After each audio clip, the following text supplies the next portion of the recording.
Welcome to Climate Briefing's news roundup for the week ending Friday the 17th of March 2017.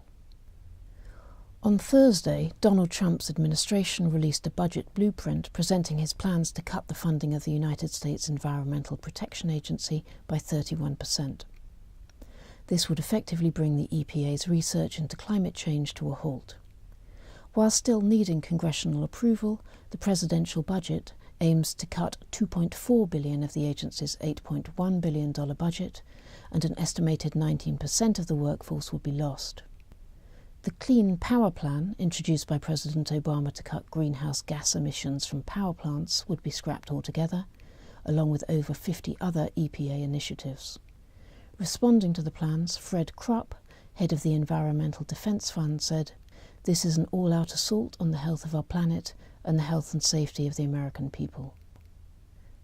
For the third year running, carbon emissions from the energy sector have remained flat, according to the International Energy Agency, the IEA. Even though the global economy grew by 3.1%, energy-related carbon emissions were in line with the figures for 2014 and 2015 at 32.1 gigatons. Carbon dioxide emissions in Europe remained stable, whilst the USA and China, the world's largest energy users and emitters, saw levels drop as they became less reliant on coal. However, the International Energy Agency warned that keeping emissions flat was not enough to meet the goals of the Paris Agreement's Global Action Plan, which aims to limit global warming to well below 2 degrees centigrade and thereby avoid dangerous climate change. New research shows that the world's oceans are warming 13% faster than previously thought. A study published in the journal Science Advances found that the rate of warming almost doubled between 1960 and 1992. As 90% of the extra heat absorbed by greenhouse gases ends up in the ocean, it's believed that higher sea surface temperatures will trigger extreme weather events, such as the deluges that have recently affected California.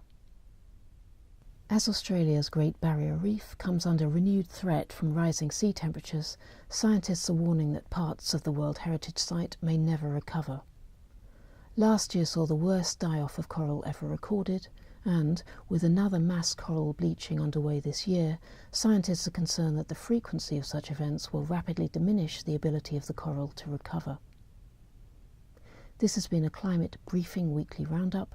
Details of these and other stories can be found at climatebriefing.org.